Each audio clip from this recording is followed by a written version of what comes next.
Hey, all, Michael Lunsford here, Citizens for a New Louisiana, and we are talking about what's going to be on your ballot on November the 3rd. Today, I have Miss Dwazendra Smith. She is going to be running for Division D in the 15th Judicial District Court. Now, remind me, Division D is not a specialized district. It's kind of everything, right? That's correct. Good morning, everyone. So Division D is not specialized. It is what's called a seat of general jurisdiction, which means that it covers areas like criminal law, family law, personal injury, wills, successions, a little bit of everything. Okay. And so your background is very complementary to that type of law, I understand.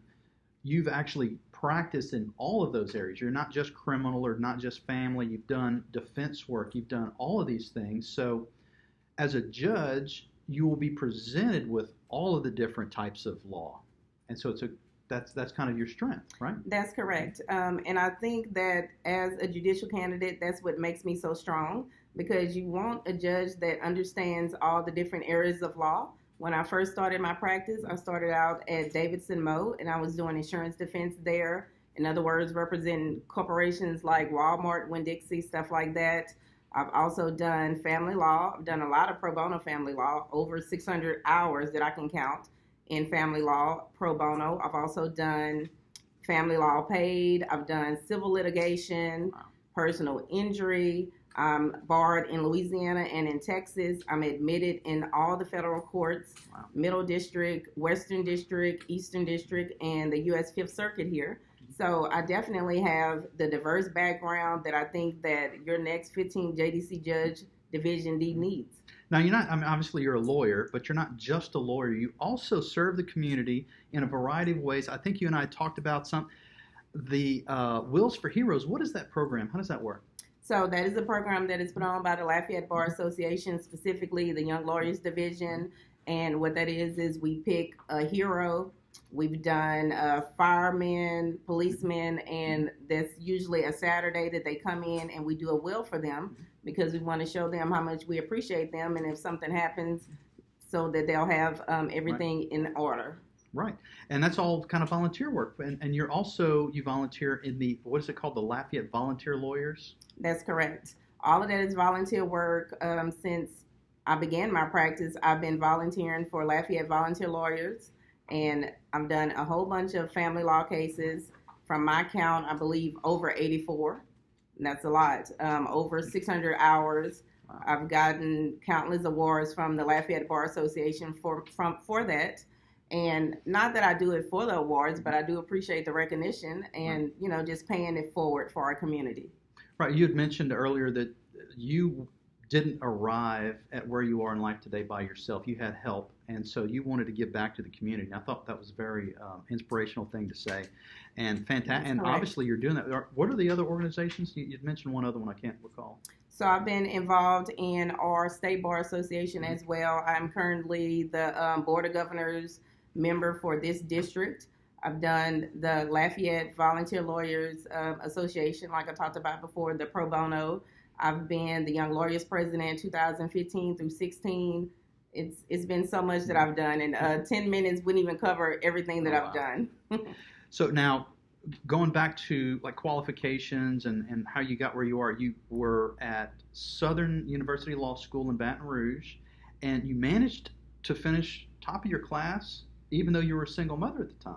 That's correct. So I finished with a 3.294, top 1/3 of my class as a single mother, and I took my daughter to law school with me. So as a single mother, I'm not saying I'm a single mother that left my child with my mother. She was with me in Baton Rouge. Wow. There were many nights that we were at coffee calls studying 2, 3 in the morning, and she's across my lap. So single mother. My wife loves coffee call, by the way. Every time we go through Baton Rouge, we have to stop at a coffee call, no matter what time of day it is. We have to get some beignets. So that's kind of a cool story. We talked about back to you've been in Lafayette your entire working career. When you left Southern and got your first job, you were in Lafayette, and you've been here. That's correct. And that's something you've been doing for some time. Let's talk a little bit about your plans. If you're fortunate to win, you had some things that you wanted to do to make things better. One of the things we talked about was pretrial diversion, and I think you had some other points. That's correct.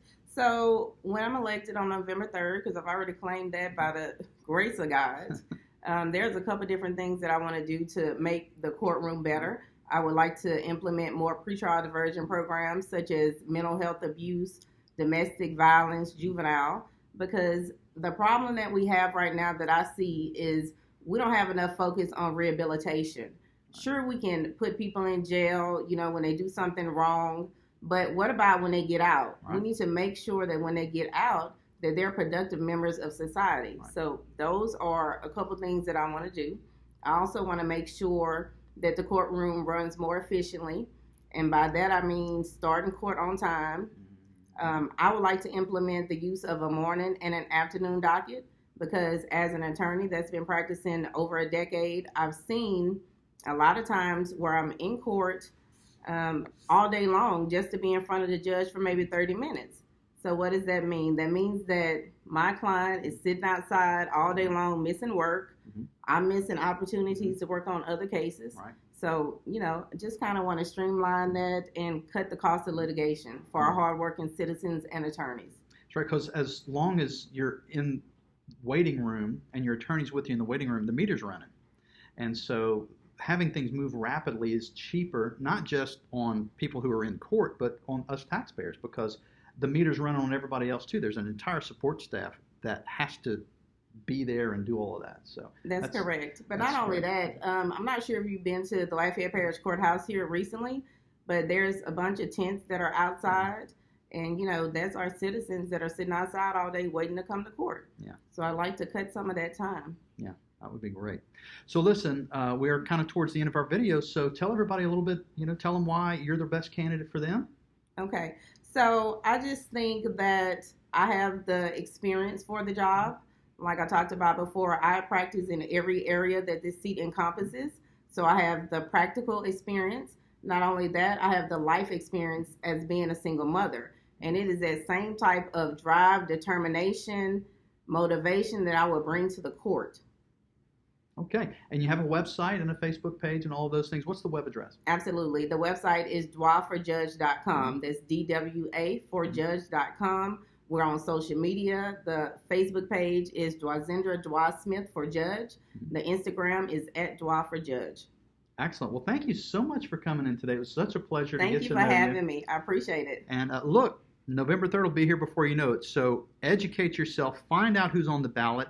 And look, we're doing these little videos just so you can get to know the candidates a little bit better, more than the public relations stuff that you see on TV and on Facebook. Here's a great opportunity.